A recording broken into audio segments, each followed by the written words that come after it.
Bien, bonjour à tous, on se retrouve à nouveau sur le plateau du OFF du Salon des maires pour cette table ronde. Nous sommes ensemble jusqu'à midi. J'ai trois invités que je vais vous présenter très prochainement, mais on va parler de votre mandat, du mandat d'élu local. Depuis 2020, il s'est passé énormément de choses, de la campagne jusqu'à aujourd'hui. Alors, toutes ces choses, tous ces éléments qui ont composé votre mandat, on va en parler. On va en parler avec Quentin Gézel, maire de Duny. Bonjour Quentin. Bonjour. On va en parler avec Anne Rison, maire d'Archamps. Bonjour. Et avec Florence Legrand, maire de Graillan et l'Hôpital. Un score de maman. Alors, trois communes C'est très différentes de notre territoire. On va des Alpes jusqu'à la Gironde en passant par la région parisienne. Et pourtant, des problématiques qui se recoupent énormément. Déjà, premièrement, merci à vous trois d'avoir accepté notre invitation. Et on va commencer, donc, honneur aux dames, par vous, Florence. Une campagne électorale qui a été compliquée, interrompue par le Covid. Est-ce que vous, déjà, ça a été une expérience compliquée? Eh bien, nous avons eu une campagne très disputée puisque l'ancienne équipe était là depuis 70 ans et que nous étions dans une dynamique participative avec donc beaucoup d'événements. Effectivement, l'arrivée du Covid était compliquée puisque j'ai interdit les équipes de faire du porte-à-porte les derniers jours. Et puis surtout, on a gagné avec 74% de participation dès le premier tour avec environ 53% des voix. Mais on a été privé du pouvoir tout de suite, ce qui est une expérience antidémocratique au possible, et avec justement des choses très compliquées à vivre, parce que certains croyaient qu'on était déjà aux affaires, alors qu'en réalité, on n'y était pas, et sans que les perdants qui sont restés aux affaires ne nous associent à quoi que ce soit. Donc c'était très atypique, et ça a eu une conséquence aussi énorme, c'est quand on est arrivé le 23 mai, on devait ouvrir un camping parce que nous ne sommes pas seulement une mairie, on a une gestion directe d'un camping de 1000 emplacements, un chiffre d'affaires de près de 2 millions d'euros. Et c'est vrai que rien n'était prêt. Donc, on a eu un défi aussi de ne pas obérer les finances de la commune en allant directement à l'action. Donc, un début de mandat assez mouvementé. Pour vous, Anne, comment ça s'est passé, cette campagne rallongée dans votre prise de pouvoir à la mairie? Alors nous, ça a été un petit peu plus simple que chez vous, puisque nous, on a suivi vraiment la lignée donc du maire sortant. Donc voilà, on a eu aussi voilà des élections effectivement avec une élection à 72% nos premiers tours.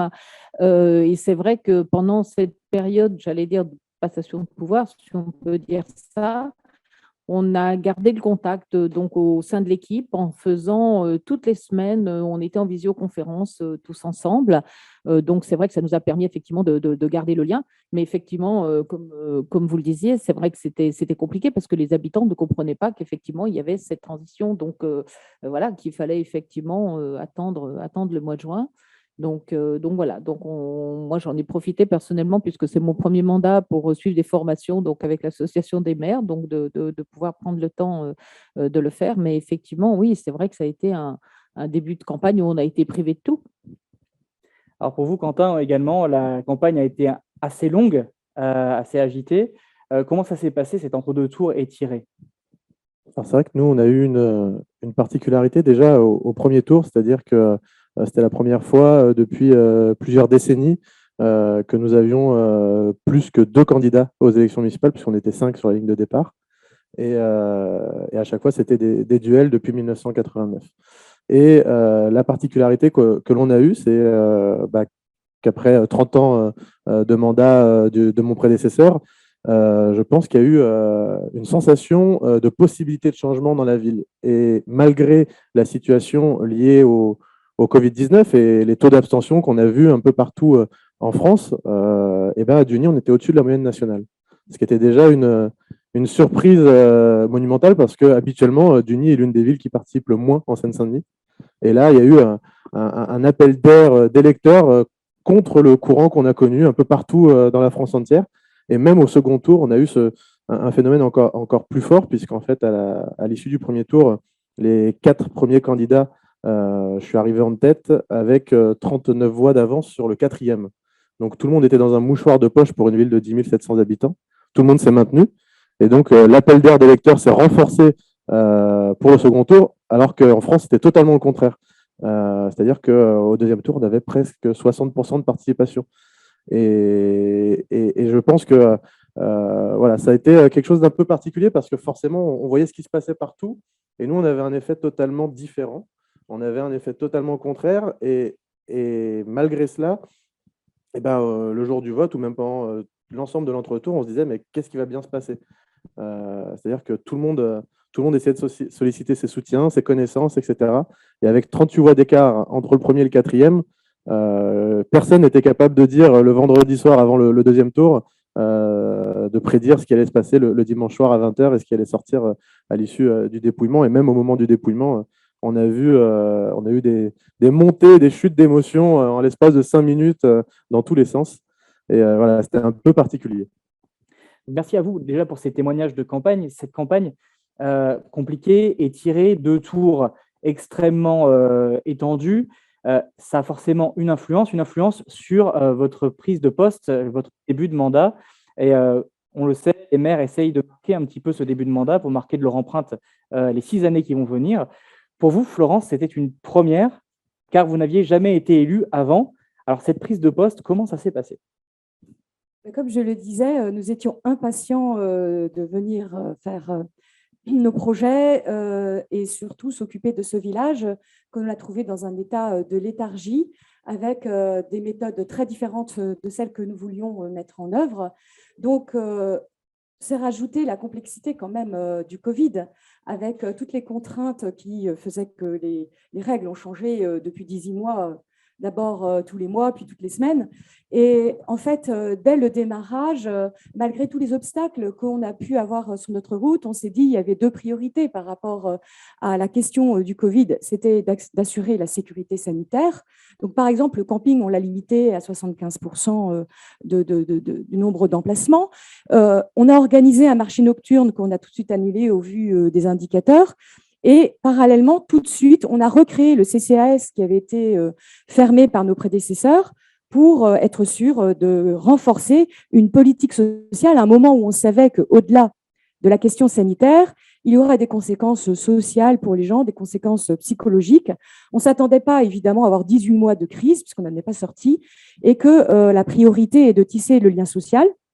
Grâce à ce CCAS et toute une série de mesures, on s'y est employé dès le début. Et puis, comme je vous le disais, nous ne sommes pas qu'un village, nous sommes aussi une entreprise. Et donc, il fallait sauver cette entreprise. On avait 15 jours pour ouvrir un camping où rien n'était prêt. C'est tout bête, hein, mais il faut trouver une entreprise qui va élaguer les arbres, les pins, puisque c'est un camping nu sous les pins, un camping magnifique. Et on ne peut pas accueillir du public si les pins n'ont pas été élagués, parce que c'est la vie, évidemment, des touristes qui est en jeu. Et on l'a fait. Et c'est là où j'ai pris conscience de ce que c'est aussi la volonté politique. Parce que tout le monde nous disait, en 15 jours, on ne peut pas ouvrir un camping qui d'habitude nécessite plusieurs mois de préparation. Et bien nous, on l'a fait. On l'a fait en 15 jours. Les 15 jours qu'on suivi, on a ajusté les choses. Et là, j'ai commencé à apprendre ce que c'était la volonté politique qui permet d'embarquer les équipes avec motivation et compétences. Voilà, c'était emblématique du démarrage. Et puis, par ailleurs, on était engagé sur de très nombreux projets, comme un centre paramédical, faire de Graillon-l'Hôpital une référence touristique et culturelle. Et on a démarré, dès le démarrage, à consulter des gens qui avaient déjà eu des projets, parce que ça, c'est des projets de longue haleine. Et ce n'est pas parce qu'il y avait le Covid qu'on a perdu de vue qu'on avait des engagements de campagne. Et on a démarré par une mise en ordre des finances. On a entièrement repensé le budget. On a dynamisé les activités touristiques et tout ça nous permet d'avoir une capacité d'autofinancement sans augmenter le taux communal fiscal pour les Graillanais. Et donc, ils se demandent tous, les chers Graillanais, comment on peut avoir autant de projets sans augmenter les impôts. Il faut de la volonté politique. Voilà, et notamment, par exemple, le camping était par rapport aux campings municipaux voisins à 10 € par jour en moins. Donc, on l'a ramené au niveau du marché tout en restant compétitif. Et rien que ça permet de trouver des finances pour nos projets communaux. Donc là, on est vraiment dans le concret. Et quand vous parlez de volonté politique, pour vous, Anne, votre volonté politique, qu'on en parle. Quand vous êtes arrivé aux affaires, est-ce qu'elle a été un peu entravée par ce Covid? Complètement. Je veux dire, c'est vrai qu'effectivement, vous avez raison. C'est vrai qu'il a fallu parer au plus pressé. Donc, je ne vais pas reparler du CCAS parce que je pense que c'est dans toutes les communes. Ça a été effectivement, voilà, aller voir les personnes en difficulté qui étaient chez elles, qui ne pouvaient pas sortir. Donc, il y avait ça. Moi, j'ai trouvé que la gestion, surtout des écoles, a été un travail phénoménal. Il a fallu, quand on a pu réouvrir les écoles, il a fallu organiser les rentrées, échelonner les rentrées, mettre des barrières, mettre des agents municipaux pour que les parents comprennent comment le système devait se passer, faire 2 services de cantine au lieu d'un, donc embaucher encore effectivement de nouveaux agents et du personnel. Et c'est vrai que nous, on avait en plus, alors nous, on a toujours on a beau être en Haute-Savoie, on n'est pas une station de ski, donc c'est vrai qu'on n'a pas ce flux effectivement comme vous de tourisme, mais c'est vrai que notre village reste vivant, j'allais dire, malgré tout ce qui peut effectivement se passer. Et moi, j'ai repris les rênes derrière Xavier Pin qui avait mis sur pied donc la construction d'un nouveau groupe scolaire, donc puisque le nôtre devenait trop petit. Donc il en a été le concepteur, j'allais dire, et nous on a été les bâtisseurs, et il a fallu qu'on continue donc ce chantier, parce que c'est un vrai chantier, hein, voilà, on se retrouve chef de chantier quand on est maire du jour au lendemain, mais c'est passionnant, c'est très intéressant. Et c'est vrai qu'en période de Covid, les matériaux, voilà, les équipes étaient souvent, il y avait beaucoup d'absents. C'est vrai qu'il y a des matériaux qui n'arrivaient pas comme ils devaient arriver. Donc, c'est vrai qu'effectivement, ça a été, nous, un travail de longue haleine que de faire effectivement tout le cheminement autour de ce nouveau groupe scolaire. Et les enfants sont rentrés. On n'a eu qu'une rentrée de retard. Les enfants sont rentrés donc aux vacances de la Toussaint dans le nouveau groupe scolaire et on fait l'inauguration samedi. On est très, très fiers d'avoir pu effectivement réaliser ça. Et voilà, et on continue effectivement dans ces projets-là. On va faire un nouveau centre technique pour nos équipes. Et voilà, et effectivement, garder, j'allais dire, le moral des troupes, que ce soit les troupes de nos agents et de nos élus. Donc voilà, donc, parce que c'est vrai qu'effectivement, dans ces débuts de mandat, on se rend compte que moi, j'ai fait une formation, le maire pilote d'équipe, mais c'est vrai qu'on se rend compte qu'effectivement, un des gros travail quand on est maire et quand on est en début de mandat, c'est effectivement de manager ces équipes, que ce soit celle de nos agents, de nos élus. Effectivement, je pense que c'est quand même 80% de notre travail. Bien sûr. Alors après, cette dynamique de début de mandat, ces projets qu'on a, cette motivation qu'ont les élus, notamment les élus de la majorité. Quentin, comment ça s'est passé à Duny avec vos élus, tous les projets que vous vouliez mettre en place, notamment des constructions, des politiques publiques, sachant que vous êtes proche de la région parisienne et que vous avez l'enjeu des Jeux Olympiques. Comment ça s'est passé? Vous êtes élu, on est déconfiné, vous prenez le début de mandat, on est reconfiné, puis on a des restrictions. Comment ça s'est passé pour vous en tant que maire, avec vos équipes, avec vos projets? Alors, déjà, c'est vrai qu'on a été tout de suite mis dans le bain. C'est-à-dire que vous parliez à l'instant des Jeux Olympiques. Moi, mon conseil municipal d'installation a lieu le vendredi 3 juillet. Le lundi 6 juillet, on reçoit un appel comme quoi le président du comité d'organisation des Jeux Olympiques veut nous rencontrer tout de suite dans la semaine. C'est-à-dire qu'on n'a même pas le temps de faire un brief avec les chefs de service en place, avec la direction en place, etc. pour préparer les premiers événements, les premières lignes politiques, qu'on est déjà mis dans le bain de l'organisation d'un grand événement international comme les Jeux Olympiques. Alors pourquoi? Parce que tout de suite, dès que les élections sont passées, on a eu un sujet où Paris 2024 avait des objectifs budgétaires. Et donc là, c'était dès la première semaine de mandat, on était plongé dans le fait que potentiellement, l'accueil des Jeux Olympiques et Paralympiques sur notre ville était remis en cause. Et donc, première semaine, premier bras de fer. Voilà, ça a commencé direct. On n'a pas eu le temps de prendre nos marques et de s'habituer avec nos équipes, qu'on était déjà dans le bain. Et puis, comme l'ont dit mes deux collègues à l'instant, forcément, c'est un besoin d'adaptation quotidien. On parlait des écoles à l'instant. Quand on a un protocole sanitaire qui nous est présenté un mois avant la rentrée, puis qui rechange 2 semaines après, puis qui rechange le jour de la rentrée, etc., ça demande aux élus, mais aussi à l'ensemble des services municipaux, de se réinventer quotidiennement, de se réadapter quotidiennement et de savoir réagir la veille pour le lendemain. Et c'est ça qui, je pense, fait la particularité de notre mandat par rapport à d'autres élus qui ont été élus il y a 6 ans, il y a 14 ans, etc. Puisque eux pouvaient démarrer vraiment leur première année de mandat en étant, pardon de l'expression, un peu en roue libre et faire vraiment ce qu'ils avaient envie. Alors que nous, tout de suite, on avait cette contrainte de se dire on est limité parce que si on veut faire un événement, on doit respecter un protocole. On va déclarer un événement en préfecture. En fait, nos services ont travaillé pendant 3 mois pour l'organiser. Et puis finalement, on va avoir la réponse de la préfecture 2 jours avant l'événement qu'il ne peut pas se tenir. C'est aussi compliqué moralement de mobiliser nos troupes quand vous avez des décisions qui tombent alors que vous avez travaillé pendant plusieurs semaines, pendant plusieurs mois sur tel ou tel projet et qu'à la fin, on vous dit non, vous dites à vos équipes, en fait, vous avez un peu travaillé pour rien parce que finalement, c'est annulé. Et voilà, ça, c'était la grosse difficulté de ces premiers mois. Et puis, il y a le côté aussi où moi, je suis maire d'une ville de 10 700 habitants et où aussi, on a le sujet d'avoir un peu moins de 400 agents.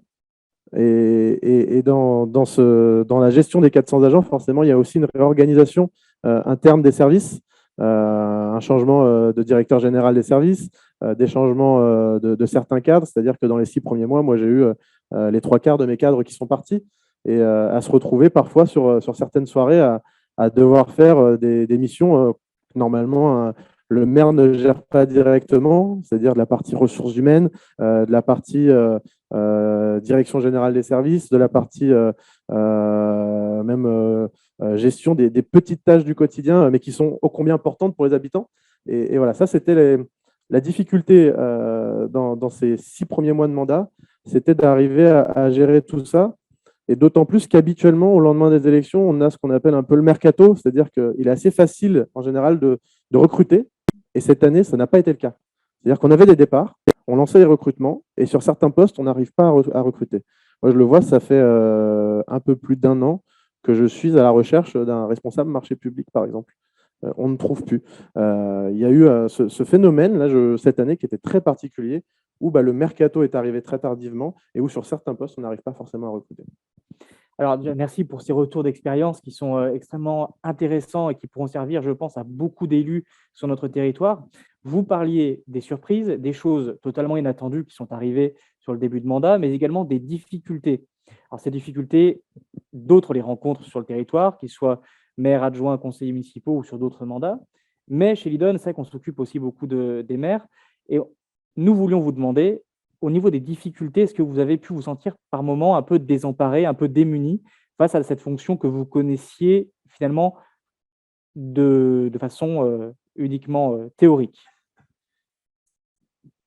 Alors, pour répondre à cette question, il y a la question de la compétence. Alors, même si je n'avais jamais été maire, j'ai quand même une très grande expérience managériale. Je suis magistrate à la Cour des comptes, donc je n'étais pas démunie par rapport à un état des lieux que j'ai pu effectuer extrêmement rapidement. Pour autant, la clé absolue, et Quentin et Anne viennent de le dire, j'insiste, c'est de réussir à mobiliser d'abord l'équipe des élus. Et je les remercie parce que du matin au soir, main dans la main avec évidemment les personnels municipaux, on intervient aussi sur des actions qui sont administratives ou techniques, faute d'être suffisamment nombreux pour répondre et servir la population telle qu'on le voudrait. Donc cette question au-delà de notre mission politique, on est aussi dans l'action de gestion au quotidien. Je remercie tous mes adjoints et les autres élus qui se mobilisent au quotidien et le week-end pour cela. Et les équipes municipales, ces personnels municipaux qui mettent en œuvre toutes leurs compétences autour du projet. Et la clé, c'est le projet. Alors, dans ce contexte, effectivement, tous les partages d'expérience sont les bienvenus. Le cabinet Lidon, que ce soit la formation pour les élus ou le personnel, c'est un plus. C'est vrai aussi d'échanges entre élus. C'est vrai des associations de maires, comme l'AMF et pour nous en Gironde l'AMG. Tout seul, on n'aurait pas pu faire face, ou en tout cas, on aurait pris plus de temps. Donc, tous ceux qui nous aident, on est allé les chercher il y a eu des échanges et je suis infiniment reconnaissante qu'au-delà de la compétence, c'est quand même la dimension humaine qui compte. Moi, j'aime beaucoup le proverbe qui dit qu'est-ce qui fait la différence entre un désert et une oasis, hein? Qu'est-ce qui fait qu'il y a une différence entre un jardin et un désert? Ça n'est pas l'eau, c'est l'homme. C'est l'homme qui conduit l'eau et qui cultive le jardin. Et nous qui sommes dans un village qui était en léthargie, et notre ambition, c'est de lui redonner une vitalité. Cette image me tient beaucoup à cœur, puisque notre ambition, c'est d'unir tous ceux qui le souhaitent, quel que soit leur âge, quelles que soient leurs conditions, quel que soit leur métier, quelle que soit leur position politique, pour, au travers de tous ces projets, on s'y retrouve unis comme un seul homme, si je puis dire, ou comme une seule femme, pour faire vivre notre village et lui redonner son âme. C'est une très belle métaphore et du coup, ça me permet d'enchaîner avec vous, Anne. Vous aviez une petite expérience d'élu quand même avant d'arriver au poste de maire. Cette différence, enfin cette expérience, elle vous a sans doute servi, mais il y a une différence entre les deux postes, les deux mandats. Alors pour vous, quelle a été la plus grande difficulté à franchir entre ce poste de conseillère municipale? Vous étiez conseillère? Oui, tout à fait. Voilà, et maintenant maire. Voilà. Donc c'est vrai que j'ai été conseillère municipale, mais en plus dans un autre département. Donc il y a bien longtemps en arrière. Donc c'est vrai que ça n'a rien à voir. Et moi, contrairement à Florence, je n'avais pas d'expérience de management comme ça. Moi, j'ai été confrontée tout de suite à une difficulté, c'est qu'en fait, de l'ancienne équipe, même si on a pris le relais de mon prédécesseur, ils sont tous partis. Donc voilà, c'était tous des jeunes élus, donc qui avaient voilà des familles, un travail à côté. Donc voilà, il y en a très peu qui sont restés. J'en ai 3 qui sont restés dans cette nouvelle équipe, et on a démarré avec une nouvelle équipe toute neuve, avec vraiment des jeunes parents, moi, que je ne connaissais pas, puisque moi, il y a longtemps que les miens ne sont plus à l'école. Donc voilà, donc on a démarré avec une équipe toute neuve et des gens qui avaient envie de s'investir au niveau du village, qui venaient tous un peu, on en vient tous, on retrouve toujours dès le départ des parents qui sont sous des écoles, des parents qui sont parents délégués au collège, au lycée, et en fait, on retrouve toujours les mêmes parents dans les communes. Je ne sais pas si c'est pareil pour vous, mais donc voilà. Mais c'est vrai que du coup, on est parti, j'allais dire, à fond de ballon donc dans ce projet. Ce Covid, effectivement, nous a un petit peu coupé l'herbe sous les pieds. Et puis finalement, après, on a eu cette soif, effectivement, de finir cette école, comme je vous disais tout à l'heure, de faire plein de choses. Et on s'est rendu compte que finalement, on n'a pas eu le temps d'apprendre à se connaître. On n'a pas eu le temps je sais pas, d'aller faire un repas au restaurant. On s'est retrouvés effectivement tout de suite comme ça, pris dans le courant de cette fonction. Et moi, j'ai eu justement, très récemment quelques difficultés au sein de l'équipe avec un espèce de petit couac, j'allais dire. Donc, voilà, de personnes qui finalement avaient du mal à fonctionner ensemble. Ça a déstabilisé un petit peu l'équipe. Et effectivement, là, on a été content justement de trouver Lidon qui nous a donné un petit coup de main, parce que c'est vrai que de temps en temps, je pense qu'il faut savoir se faire aider. Donc voilà, mais je trouve qu'effectivement, le plus dur, je l'ai dit tout à l'heure, mais je trouve que le plus dur dans cette fonction, c'est effectivement la gestion d'équipe, essayer d'être, voilà, et comme vous le disiez tout à l'heure, c'est pareil, moi j'ai changé aussi de DGS, je me suis rendu compte qu'on avait besoin d'être entouré aussi au niveau des services. Moi j'avais besoin d'un ingénieur pour s'occuper des travaux, parce que de l'enrobé, du béton, on ne sait pas toujours comment ça marche, surtout quand on construit une nouvelle école. Donc voilà, donc je pense qu'effectivement, oui, il y a toute cette complexité, effectivement, de savoir et bien s'entourer au niveau des services et des agents, et de maintenir son équipe effectivement à flot tout le temps, en étant le pilote effectivement de l'équipe. Moi, j'ai cette grande chance maintenant d'être à la retraite, donc d'être maire à 100%. Et je tire vraiment mon chapeau à tous les maires de France et de partout qui sont maires et qui continuent à avoir des fonctions professionnelles, parce que c'est vraiment… moi, j'ai une dame qui est mère dans un aidant à côté de chez nous, et c'est une maman de 2 jeunes enfants. Et franchement, je trouve que voilà, c'est vraiment un métier à temps plein. Et on dit que c'est une fonction, puisqu'on dit on le dit toujours, puisque nous on dit Madame le maire, c'est une fonction et c'est pas un métier, mais franchement, c'est quand même un sacré job. Et c'est vrai qu'on peut tirer notre chapeau à tous les élus locaux de France en particulier ceux qui prennent la responsabilité de maire et qui, comme vous le dites, Et conservent les qui responsabilités. conservent un emploi à côté. C'est aussi pour ça que chez Lidon, on se lève le matin parce qu'on sait qu'on va aider toutes ces personnes à avancer dans leur mandat. Et on va quand même rester sur le sujet justement de ce costume de maire. Quentin, vous étiez maire adjoint, vous l'avez été pendant un mandat, c'est ça? De maire adjoint à maire, l'écharpe est quasiment la même et pourtant, est-ce que ça a changé? Pour moi, alors c'est vrai que physiquement, l'écharpe, il ressemble beaucoup. Il y a juste une petite couleur qui change en bas. C'est au lieu que ce soit en argent, c'est doré. Mais ça, c'est juste pour la façade. C'est-à-dire que derrière, moi, c'est vrai que j'ai été pendant 5 ans et demi adjoint au maire en charge de la jeunesse, du sport et de la vie associative d'une ville où la moitié de la population a moins de 30 ans. Donc déjà, c'était un mandat d'adjoint qui était passionnant, rythmé, parce que quand vous ajoutez la vie associative, c'est tous les week-ends, c'est tous les soirs de la semaine, c'est des événements tout au long de l'année et qui vous sollicitent beaucoup. Alors j'avais la chance, effectivement, au début du mandat, d'être étudiant et donc d'arriver à jongler entre les deux.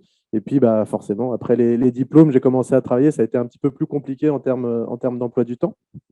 Mais de passer à l'écharpe de maire, c'est encore une étape différente parce que là, on doit apprendre à toucher à tout. C'est-à-dire que lorsqu'on est adjoint, on se concentre sur les délégations qui nous sont données. Et maire demande d'être polyvalent sur l'ensemble des sujets, d'être en capacité de comprendre, d'apprendre aussi, parce que on n'arrive pas avec la science infuse. Hein, c'est une passion, mais c'est pas un métier, mais c'est quand même une passion qui demande voilà, d'être en capacité de s'adapter au quotidien, d'être en capacité d'apprendre au quotidien, parce qu'en plus, les éléments que l'on traite peuvent évoluer, les règles peuvent évoluer aussi au quotidien. Et donc, non, c'est pas la même écharpe en réalité, c'est pas du tout la même fonction. Mais voilà, il y a aussi le côté forcément managérial dont on parlait tout à l'heure, qui est, je pense, le plus important, qui n'est pas forcément le plus simple non plus.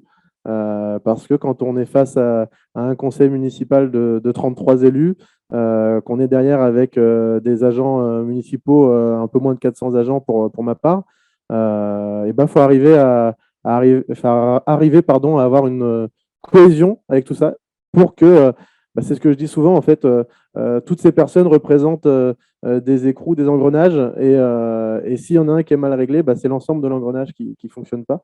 Et donc, voilà, à chaque fois, le maire doit arriver à mettre l'huile où il faut pour que tout fonctionne et que tout avance correctement.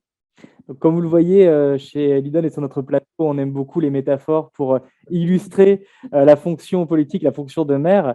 Et c'est vrai que donc, vous nous avez fait part de vos témoignages et on se rend compte que par-delà le socle de connaissances dans des domaines particuliers, que ce soit l'urbanisme, les finances, la jeunesse, les sports, le social, vous êtes arrivé à un poste de maire qui exige un certain savoir-faire, un certain savoir-être, une certaine expérience et surtout, on en a parlé, de management. Quelles ont été pour vous les grandes difficultés pour interagir avec parfois les membres de votre propre équipe municipale, l'opposition si vous en avez une, et également vos agents, parce que ce n'est pas forcément quelque chose auquel les candidats, lorsqu'ils sont candidats, sont préparés. Pour vous, Florence, est-ce que ça a été difficile d'un point de vue savoir-être, savoir-faire, d'interagir avec tout le monde quand vous arrivez comme ça, sans jamais avoir été élu? Alors, effectivement, je n'avais jamais été élue, mais j'avais quand même l'expérience de l'adversité dans le monde professionnel, dans le monde associatif.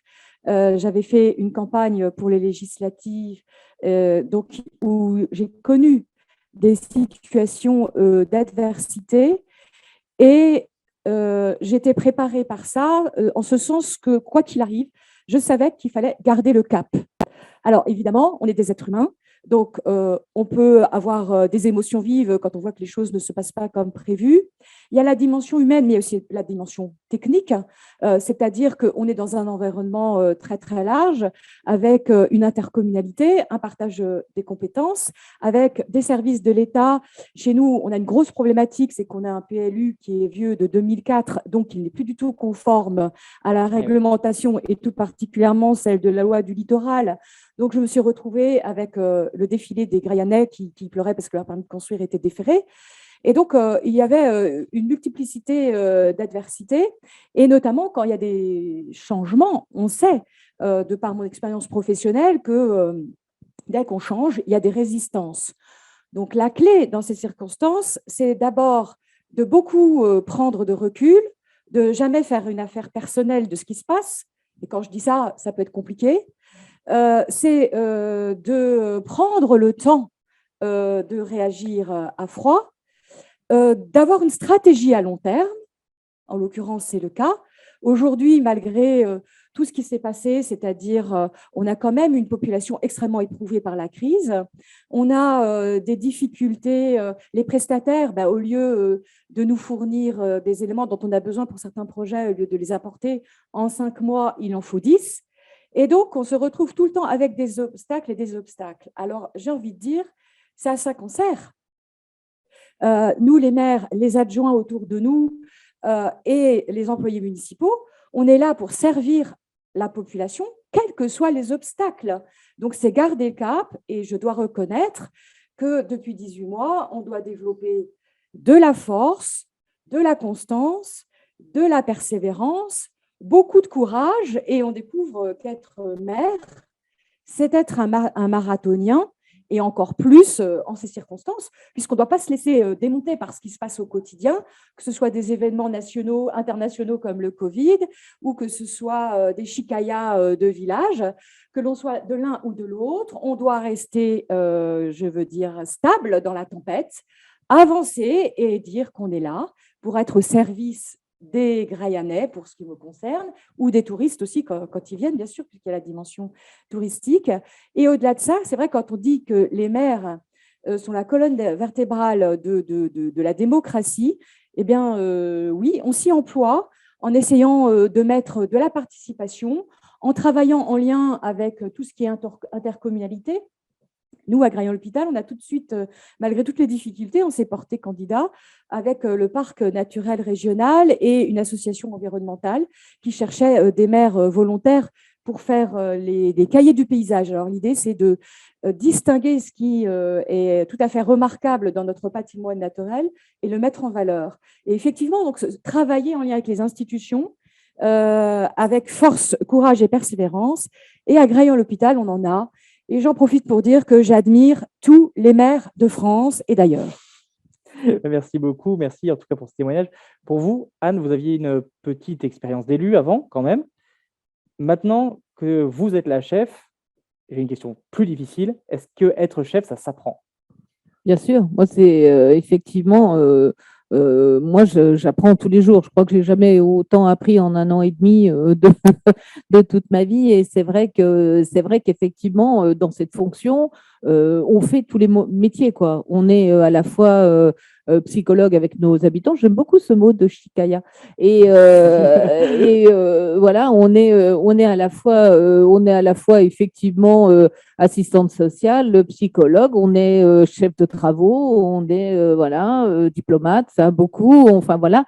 Et en fait, il y a des tas de choses sur lesquelles il y a des choses qu'on sait faire de par nos fonctions professionnelles, de par voilà, on s'adapte aussi beaucoup, comme le disait Florence.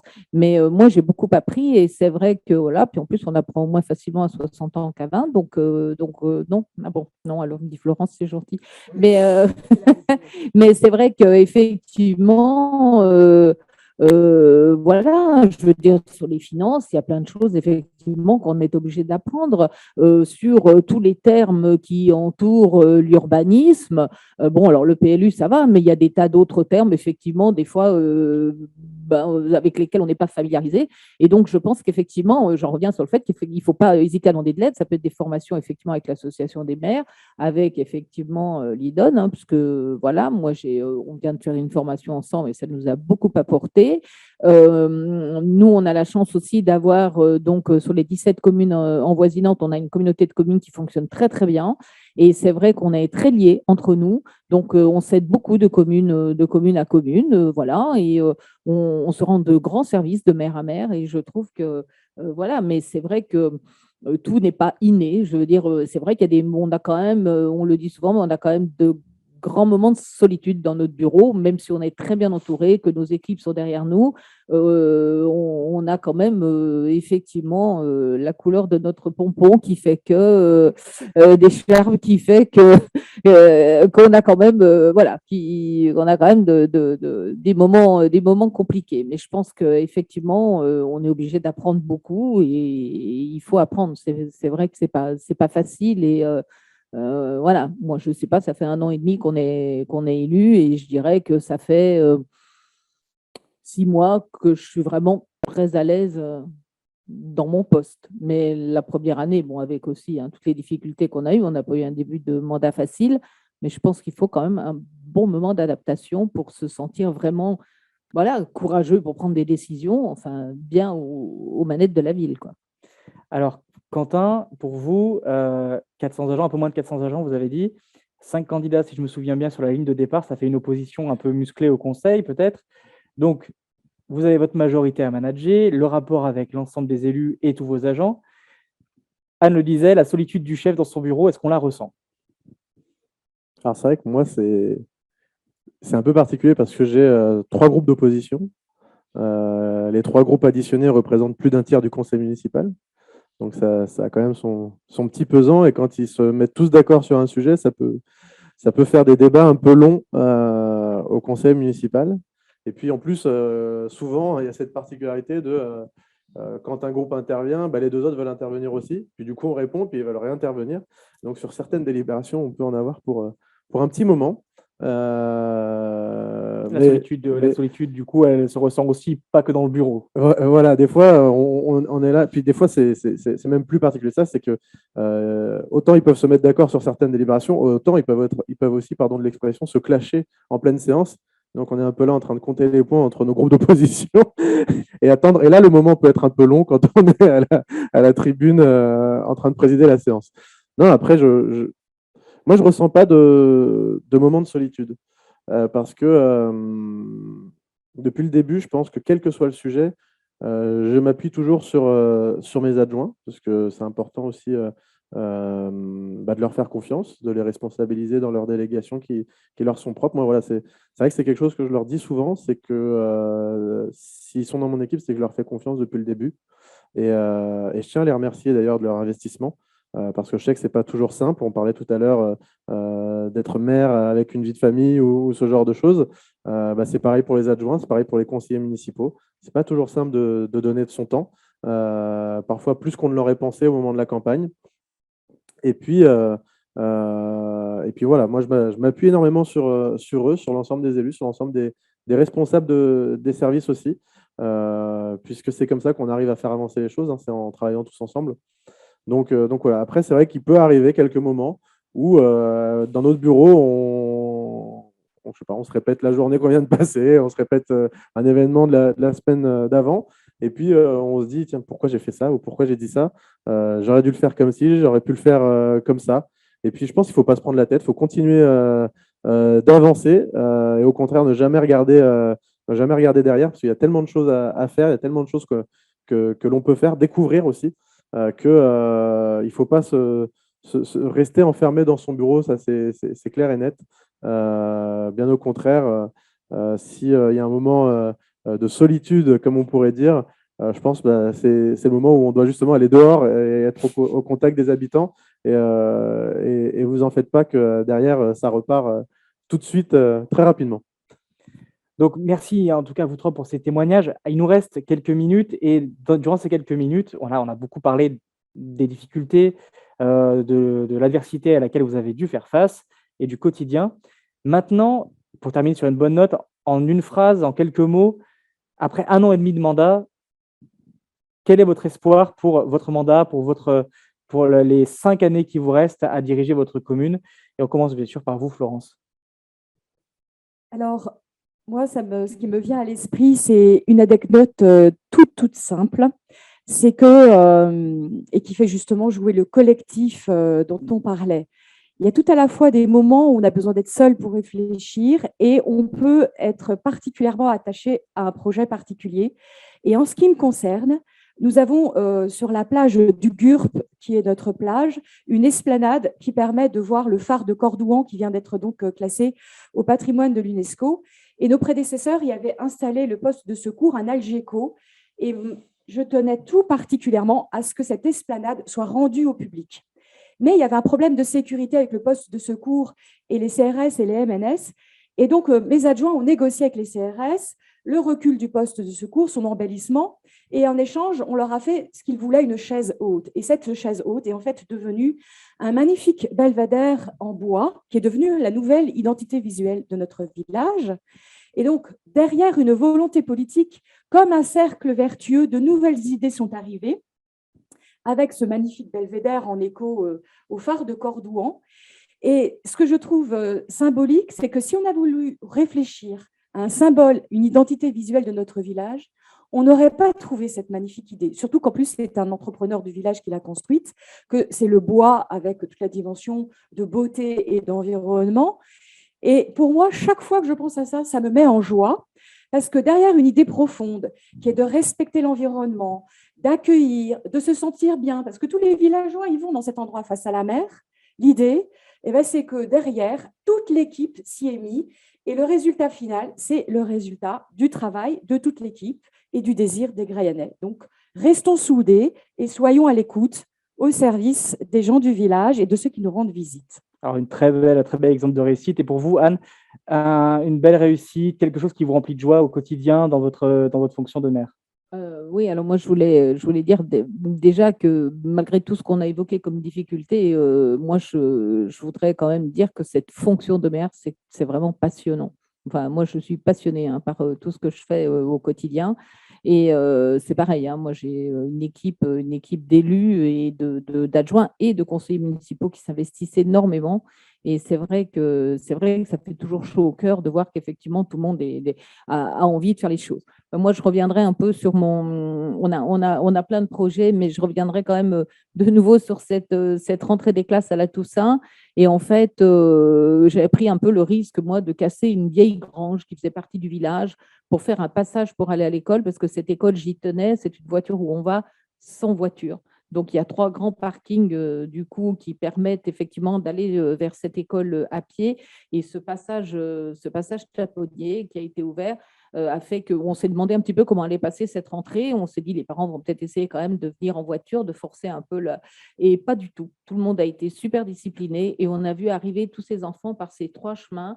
Même les petits qui n'avaient pas envie d'aller à l'école, généralement, quand c'est le retour des vacances, sont arrivés avec les yeux brillants parce qu'ils allaient dans leur nouvelle école. Et je peux dire que pour un maire, vraiment voir les enfants qui arrivent en disant oh, « elle est trop belle notre école, Madame le maire », et en fait, on a complètement insonorisé la cantine. Et il y a un petit garçon qui me disait l'autre jour, en fait, maintenant, il n'y a plus de bruit parce qu'il y a des petits trous au plafond et le bruit s'en va par les petits trous.